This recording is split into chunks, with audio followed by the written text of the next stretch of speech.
अस्सलामुअलैकुम dear student, आज हम एनाटमी एंड फिजियोलॉजी का एक इम्पॉर्टेंट यूनिट स्पेशल सेंसेस पढ़ेंगे जिसमें हमारे पास ईयर आता है और आइस आती है। तो ईयर की एनाटमी एंड फिजियोलॉजी क्या है, तो आज के इस वीडियो लेक्चर में हम ईयर की एनाटमी एंड फिजियोलॉजी पढ़ेंगे कि हमारे पास जो कान है तो इसके कौन कौन कितने पार्ट्स होते हैं और इसके जो फंक्शन है।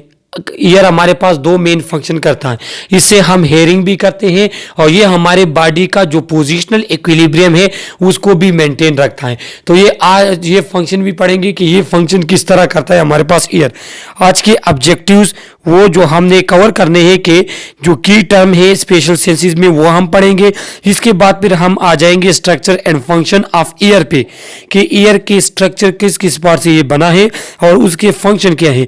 इसके बाद हम ये पढ़ेंगे कि जो साउंड हम सुनते हैं तो ये ट्रांसमिट थ्रू ईयर किस तरह ट्रांसमिट होता है और एट द एंड हम ये पढ़ेंगे कि हेयरिंग और बैलेंस, ये जो कान हेयरिंग करता है जो हम सुनते हैं और जो इसका बैलेंस ये मेंटेन रखता है तो ये हमारे पास किस तरह होता है, इसका जो फुल बाई मैकेनिज्म वो आज हम पढ़ेंगे। तो अभी हम स्पेशल की टर्म्स पढ़ते हैं। तो एक बात आपको याद होनी चाहिए कि ये जो की टर्म्स हैं इसमें से दो आपके पेपर में लाजमी आएंगे इंशाल्लाह, इंतहाई इंपॉर्टेंट है, ये अभी भी आते हैं और इसके बाद आने वाले सेमेस्टर के एग्जाम में भी ये आते हैं, लिहाजा आप इसको अच्छे तरीके से सुने कि हमारे पास कीमो रिसेप्टर। देखो हमारे बॉडी में डिफरेंट टाइप्स ऑफ रिसेप्टर्स होते हैं। उन रिसेप्टर्स का काम क्या है कि वो किसी भी बॉडी में चेंजेस को परसीव करते हैं, उसको जो है उसको लेकर जाते हैं आपके ब्रेन में। तो ये रिसेप्शन ऑफ मैसेजेस करता है, रिसेप्शन ऑफ स्टिमुलाई करता है। तो डिफरेंट टाइप ऑफ हमारे पास रिसेप्टर्स हैं। पहला हमारे पास है कीमो रिसेप्टर्स, जिसका जिस तरह इसके नेम से जाहिर है कि ये हमारे पास केमिकल्स जिसमें ऑर्डर्स आते हैं, जिसमें टेस्ट आते हैं, बॉडी फ्लूइड की जो कंपोजिशन होती है ये इस तरह चेंजेस को जो है वो रिसीव करते हैं मैसेज और इसको ब्रेन में पहुंचाते हैं, फिर उसी के मुताबिक आपका ब्रेन उसके लिए सेटअप बनाता है।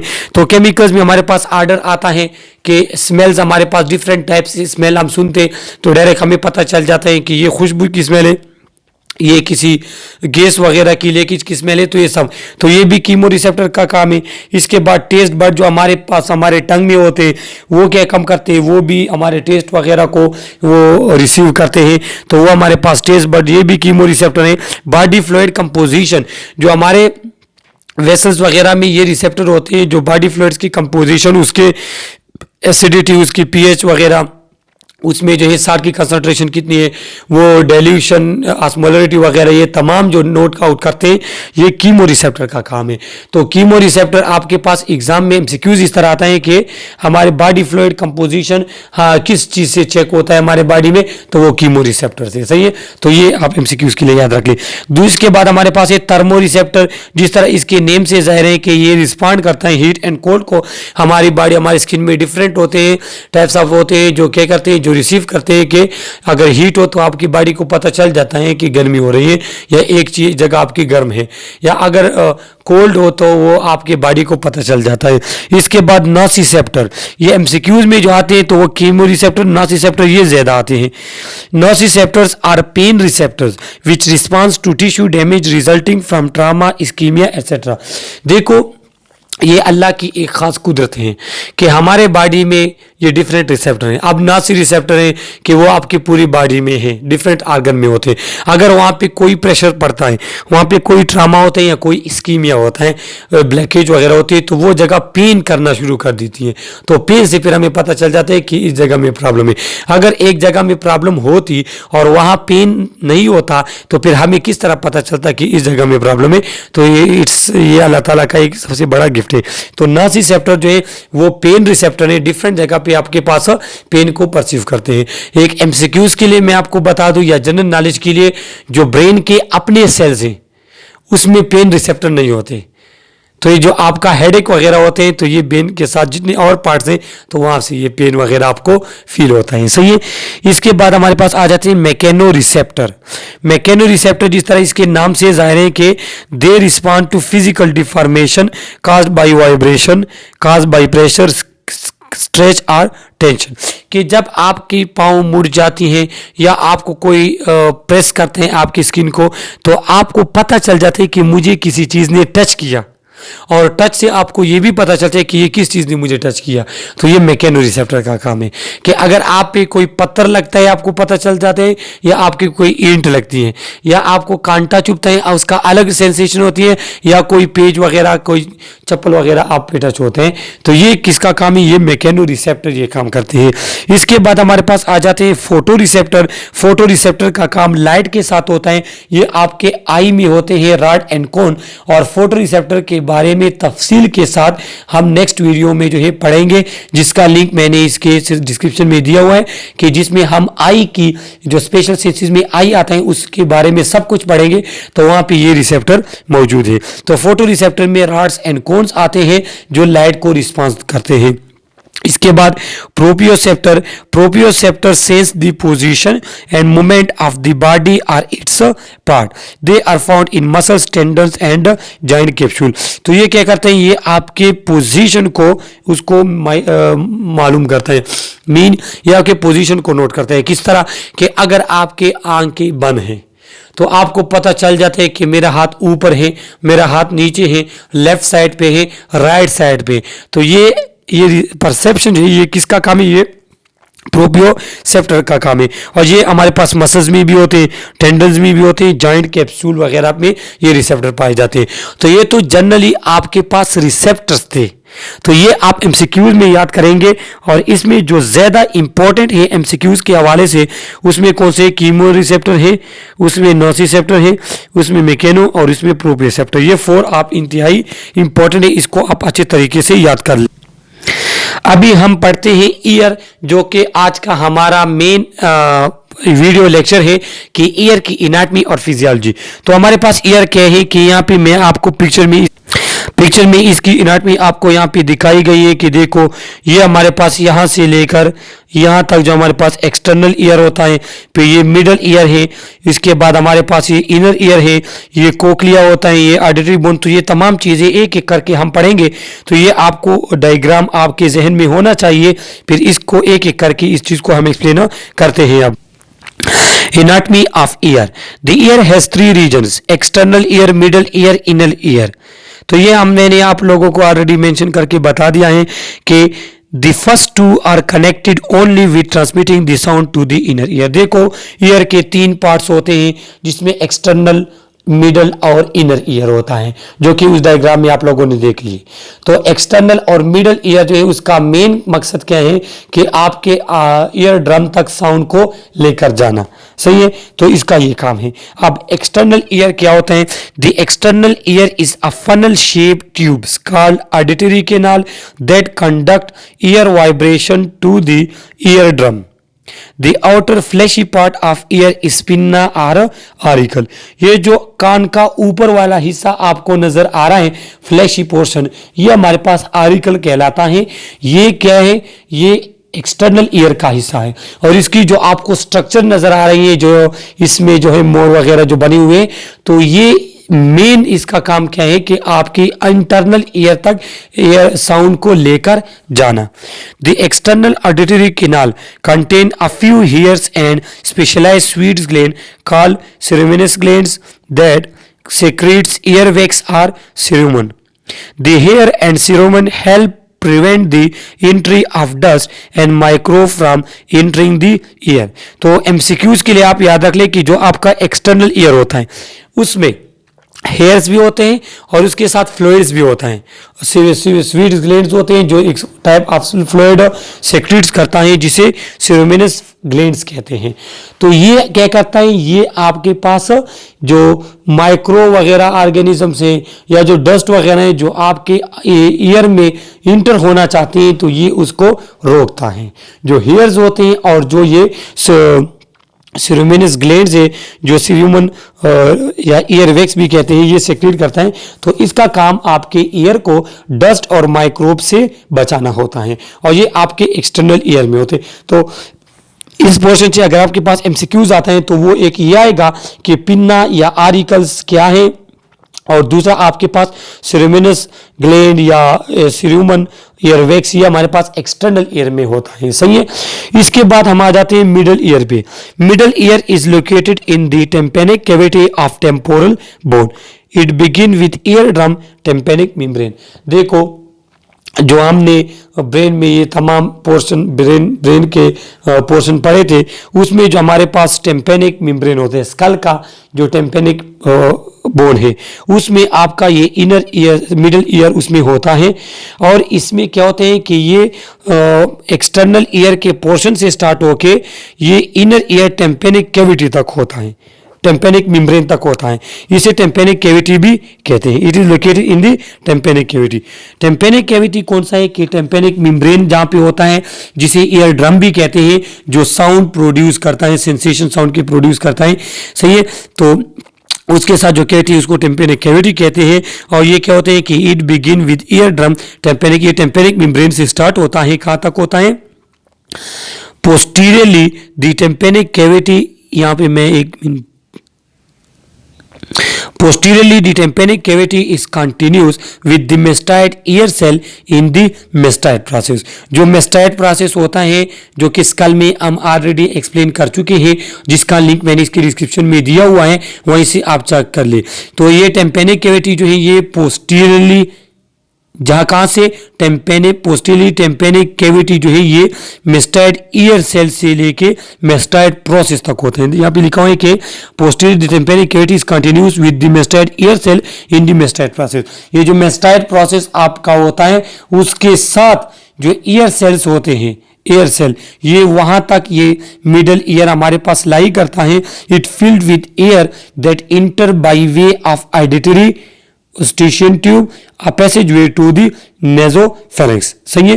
तो क्योंकि ये मेस्टाइड एक्सटर्नल ईयर के खत्म होने से लेकर मेस्टाइड प्रोसेस तक ये आपका मिडिल ईयर है, सही है। दरमियान में आपके पास टेम्पेनिक कैविटी भी आती है।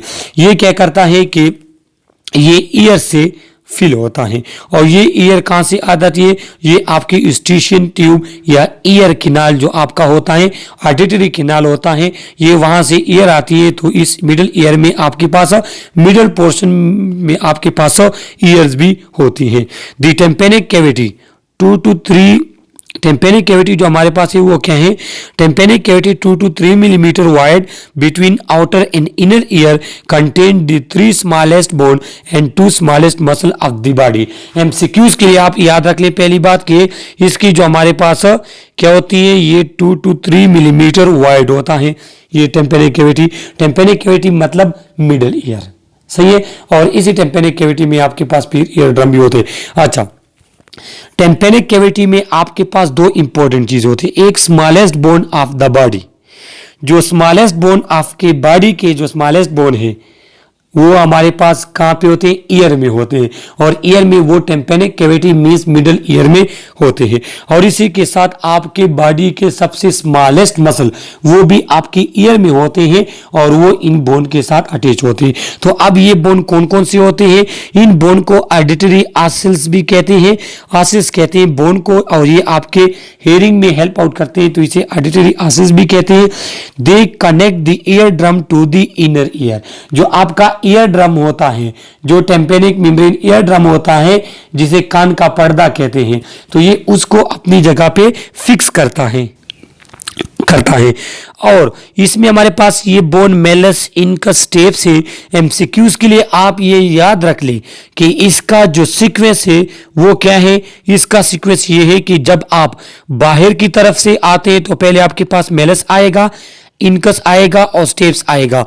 मैं फिर बता दूं, इसके लिए इंपॉर्टेंट और इजी निमोनिक्स है कि MIS miss, Malus, incus, steps. तो ये एमसीक्यूज के लिए याद रखिए, ये अक्सर एमसीक्यूज आते हैं कि देखो ये हमारे पास ईयर है, ईयर है ये हमारे पास, सही है।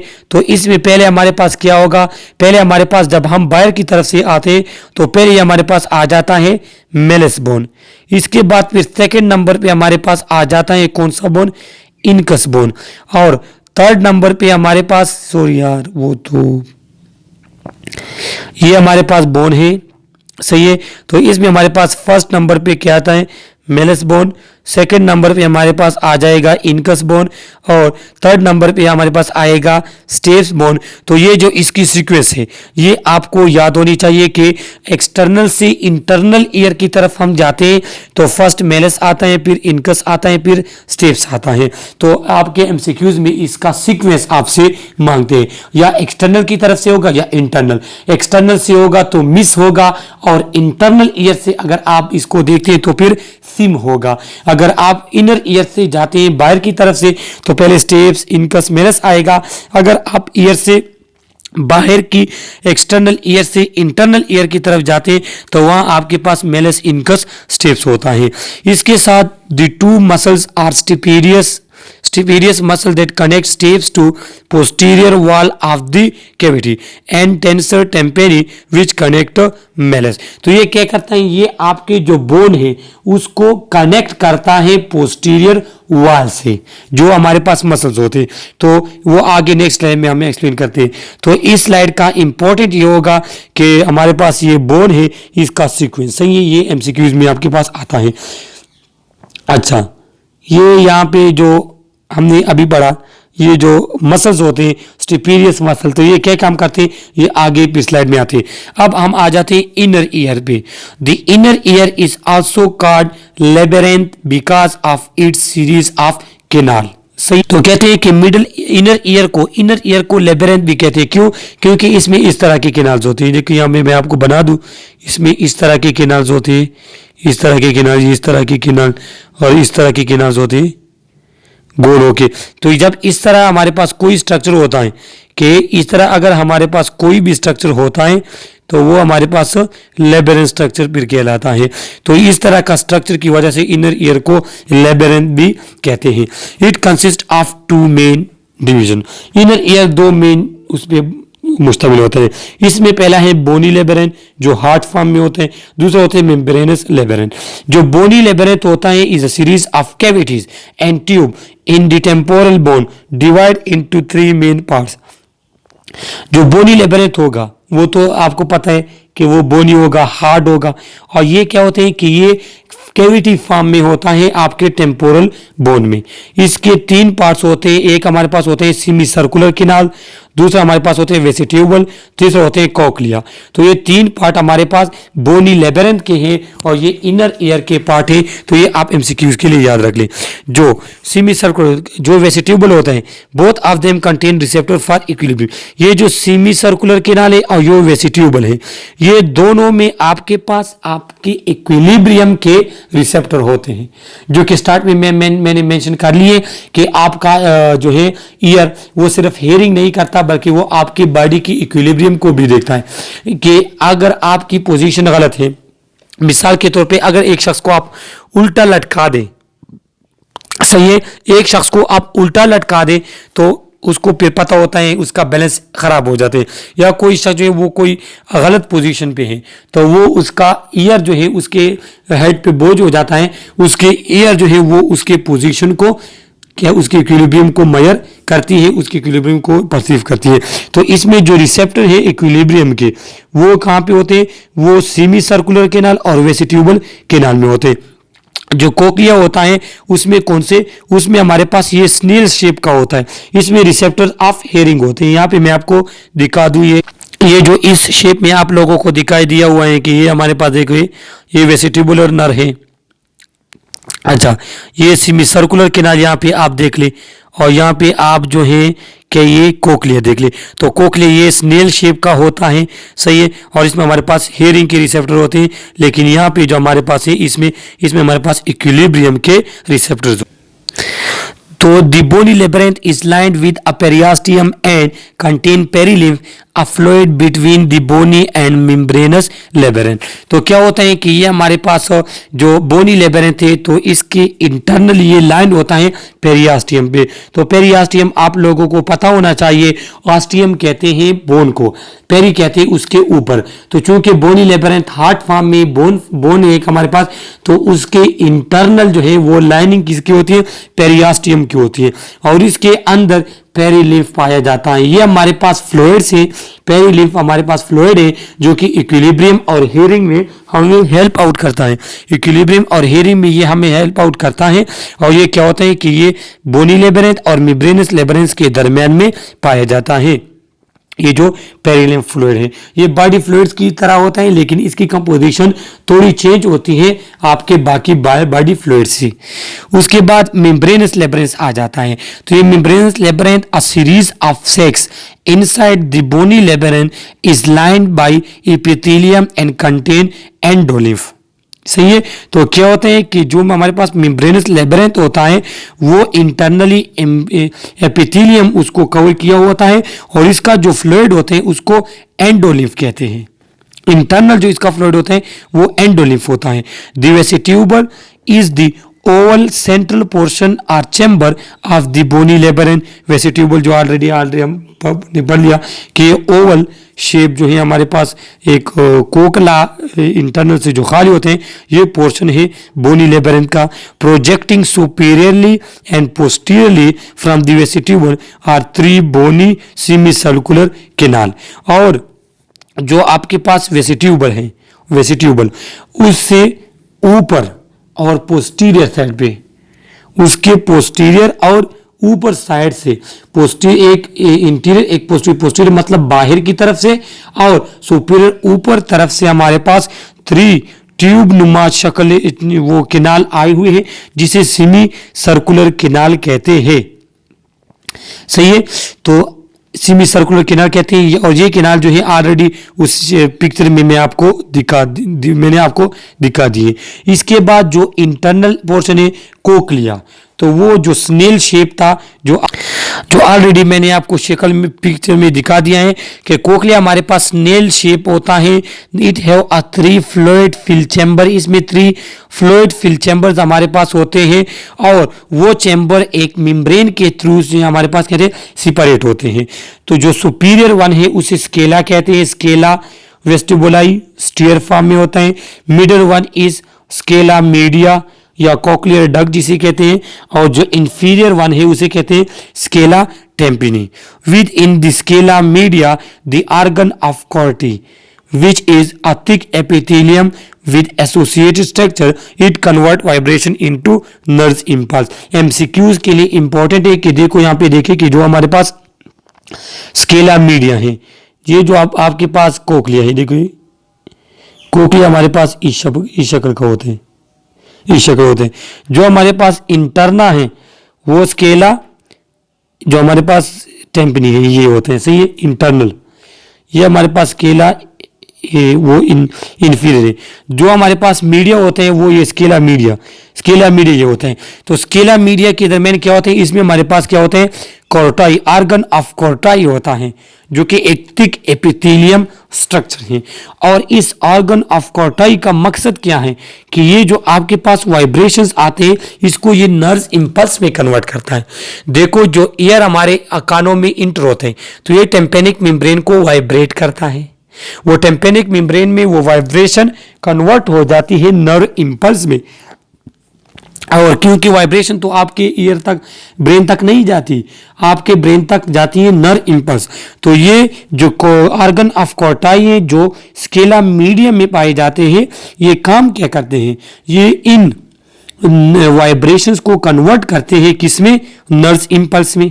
और यही नर्व इंपल्स भी आपके ब्रेन में जाते हैं। तो एमसीक्यूज के लिए आपको याद होना चाहिए कि ऑर्गन ऑफ कॉर्टाई ये स्केला मीडियम में पाए जाते हैं और इनका मकसद या फंक्शन ये है कि ये वाइब्रेशंस को कन्वर्ट करता है नर्व इंपल्स में। The epithelium in the corti is composed of hair cell and supporting cell। और जो कॉर्टाई होते हैं ऑर्गन ऑफ कॉर्टाई उसके एपिथेलियम में हमारे पास हेयर्स भी होते हैं और सपोर्टिंग सेल्स भी होते हैं, जो आगे हम फंक्शन में पढ़ेंगे कि इनका फंक्शंस क्या था। तो ये देखो आपके ईयर का स्ट्रक्चर इन्होंने दिया हुआ है। ये ऑडिटरी किनाल हमारे पास है। सही है। ये आउटर ईयर है, फिर यहाँ से आपके पास स्टार्ट हो जाता है मिडिल ईयर, फिर इसके बाद इंटरनल ईयर। ये हमारे पास फर्स्ट नंबर के जो है ये ईयर ड्रम है, आपको नजर आता है।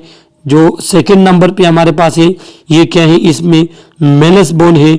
इसके बाद से थर्ड हमारे पास इनकस और फोर्थ वन हमारे पास स्टेप्स बोन है। तो इसमें वो तमाम पार्ट्स मेंशन है जो अभी हमने एक एक करके एक्सप्लेन कर लिए। ये हमारे पास है कि ये एक्सटर्नल ईयर, इसे पिन्ना कहते हैं। ये ऑडिटरी कैनाल, मेलस, इनकस, ये वही इसका स्ट्रक्चर है जो ऑलरेडी हम थ्योरी फॉर्म में एक्सप्लेन कर चुके हैं। तो यहाँ से आप इसे देख सकते हैं। सही है, ये एक्सटर्नल ईयर यहाँ से यहाँ तक आता है, फिर मिडिल ईयर यहाँ से, फिर इंटरनल इनर ईयर। ये ऑर्गन ऑफ कोर्टाई है। तो ऑर्गन ऑफ कोर्टाई यहाँ पे क्या है कि जो मैंने कहा कि अंदर ये हेयर सेल्स होते हैं, सपोर्टिंग सेल्स होते हैं, ये हमारे पास यहाँ पे वो ऑर्गन ऑफ कोर्टाई यहाँ पे हमारे पास पाए जाते हैं। तो ये ऑर्गन ऑफ कोर्टाई का मकसद क्या था कि वाइब्रेशन को कन्वर्ट करना नर्व इम्पल्स में। तो ये नर्व इम्पल्स यहाँ से देखो आपके पास ब्रेन में इंटर होती है और ब्रेन ये देखता है कि आपके पास क्या किस टाइप की वॉइस है। सही है, तो अभी हम पढ़ते हैं फिजियोलॉजी के। अब हम हियरिंग किस तरह करते हैं कान से। तो ये इसकी फिजियोलॉजी कुछ इस तरह है कि हमारे पास के following events are involve in hearing. The auricle direct sound wave into auditory canal. इंतहाई सिंपल है कि जो आपका एक्सटर्नल पिन है ये साउंड को अंदर लेकर जाता है। Sound wave strike the ear drum and gets it vibrated. जो साउंड आपके कान में जाता है तो वो ईयर ड्रम को क्या करता है, उसको वाइब्रेट कर लेता है। The central area of ear drum is connected with malleus which start to vibrate. जो सेंट्रल पोर्शन है ईयर ड्रम का वो मेलस बोन के साथ कनेक्ट होता है, तो वो मेलस को वाइब्रेट करना शुरू हो जाता है। वो मेलस से वो वाइब्रेशन ट्रांसमिट होती है इनकस बोन की तरफ, उसके बाद ट्रांसमिट होती है स्टेप्स की। ये मिस के फॉर्म में ये वाइब्रेशन जाती है। तो ये मेलस से इनकस में, इनकस से स्टेप्स में, स्टेप से क्या हो जाते हैं, मूव बैक एंड फोर्थ, और ये वाइब्रेशन इंटर हो जाती है ओवल विंडो में।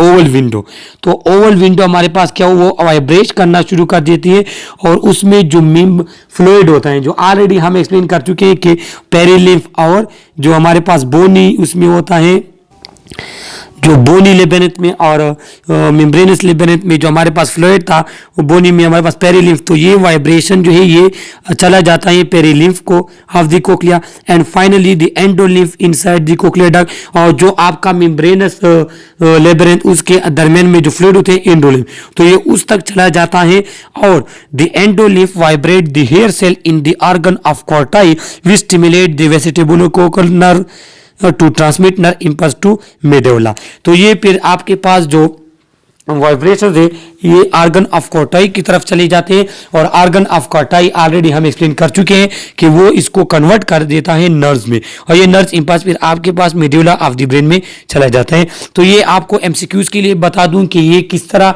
आपके पास हियरिंग जो है ये किस तरह जाती है। तो यहाँ पे एक पिक्चर के थ्रू मैं आपको दिखाता हूँ। देखो यहाँ पे आपके पास ईयर आ गई, ये ईयर कैनाल में, ईयर कैनाल में ये यहाँ पे आ जाती है एयर ड्रम। जब ये एयर ड्रम के साथ स्ट्राइक होती है तो ये आ जाती है मेलस में, उसके बाद ये इनकस में आ जाती है, इनकस के बाद ये स्टेप्स में, स्टेप्स के बाद ये इंटर हो जाती है सेमी सर्कुलर कैनाल जो हमारे पास थे, जो सर्कुलर विंडो होती है, ओवल शेप होती है। उसके बाद ये यहाँ से होके आ जाती है कोक्लिया में। तो कोक्लिया में जो हमारे पास क्या होता है, कोक्लिया में जो हमारे पास कोक्लिया में जो हमारे पास एंडोलिम्फ और पेरिलिम्फ जो होता था तो उसके थ्रू ये यहाँ पे आर्गन ऑफ कोर्टाई होते हैं। तो जो आर्गन ऑफ कोर्टाई हमारे पास होते हैं, ये आर्गन ऑफ कोर्टाई यहाँ पे होते हैं, ये हेयर सेल्स होते हैं। तो वो क्या करते हैं, वो इन साउंड्स को कन्वर्ट करते हैं नर्व्स में और ये नर्व्स फिर इस तरह आपके पास जाती है मेडुला ऑफ द ब्रेन में। तो हम हियरिंग करते हैं इस प्रोसीजर के थ्रू। तो ये फिजियोलॉजी ऑफ हियरिंग हो गई कि ये स्टेप बाय स्टेप आपको पता होना चाहिए। इसके बाद जो ईयर का एक और फंक्शन है, ईयर का जो एक और फंक्शन है जिससे फिजियोलॉजी जो एक इक्विलिब्रियम है, तो वो किस तरह होते हैं कि the position of semi circular canal is vital in maintaining the equilibrium both status and dynamic equilibrium particular of the head. जो हेड के बनिस्बत आपका जो इक्विलिब्रियम है कि आप ऊंचे मीन्स आपका हेड किस पोजीशन पे है, वो नीचे है या ऊपर है, साइड पे नहीं है, तो वो उसको क्या करता है, उसको रिसीव करता है, उसको परसेप्शन वगैरह वो कहाँ से होती है, इक्विलिब्रियम उसका मेंटेन होता है हमारे ईयर से। तो in the एम्पोला the dilated portion of each canal contain a group of hair cell। हमारे ईयर कैनाल में हमारे क्या होते हैं कि different types of hair cells होते हैं। By moving head the hair cells are bent by the endolymph in the ampulla. और जो आपके पास एम्पुला में एंडोलिम्फ होते हैं ऑलरेडी हम एक्सप्लेन कर चुके हैं। तो एम्पुला के साथ जो हेयर सेल्स थे वो क्या करते हैं, वो मूवमेंट करते हैं। जब आपका हेड मूवमेंट करते हैं तो वो भी मूवमेंट करते हैं। Bending of hair bundle produce receptor potential. और जब आप हेड को हिलाएंगे तो एंडोलिम्फ में जो हेयर सेल्स होंगे वो भी हिलेंगे। और जब वो हिलते हैं तो क्या होता है, उस रिसेप्टर्स वहां पे जो है वो रिसेप्टर्स पोटेंशियल प्रोड्यूस करता है। और ये रिसेप्टर पोटेंशियल क्या करता है, it lead to nerve impulse that pass along the vestibular branch of vestibular cochlear nerve. और ये वेस्टिबुलर कोकलर नर्व जो हमारे पास है उसके ब्रांच तक ये नर्व इंपल्स सेंस करते हैं। और क्या होता है कि both cerebellum and cerebrum give feedback to all skeletal muscle in return to maintain equilibrium. और यही मैसेजेस कहाँ जाते हैं, आपके सिरिबलम में और सिरिब्रम में, और ये आपके बॉडी का फिर इक्विलिब्रियम और पोजीशन मेंटेन करते हैं। तो ये हेयर के दो स्ट्रक्चर हो गए कि वो हेयरिंग भी करेगा और इक्विलिब्रियम भी हमारे पास मेंटेन करेगा। इसके साथ इसके एनाटॉमी फिजियोलॉजी भी हो गई। तो हमारे पास स्पेशल सेशन में ये एक वीडियो, इसकी सेकेंड पार्ट आई वो भी हमारे चैनल पे मौजूद है, जिसका लिंक मैंने डिस्क्रिप्शन में दिया हुआ है। इस तरह बाकी नर्सिंग से रिलेटेड जितने भी लेक्चर्स वगैरह हैं तमाम हमारे चैनल पे मौजूद हैं। तो लिहाजा आप हमारे चैनल को सब्सक्राइब करें, लाइक करें हमारी वीडियोस को। Okay, thank you.